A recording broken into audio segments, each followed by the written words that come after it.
Осы жерге ма?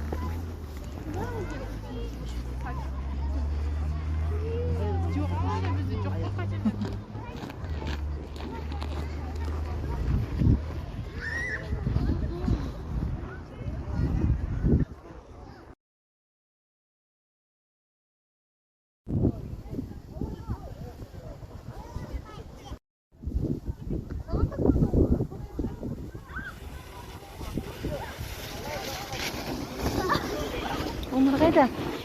Не кетті Умар? Умар ақылсыз ғана. Мама?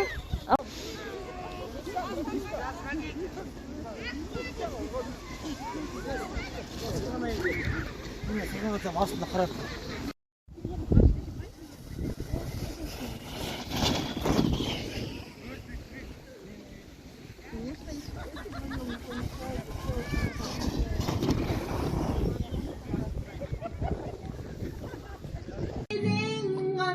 Осылай жындар әкелген болған. Әкесіне алдынан әкесі құлап түйіп тұрған деп аяқ береді. Қолына тамам түйіп қойды. Мама айт, қосыл. Ау бұлағындай сен мөлдірсің ерекем. Ау бұлағындай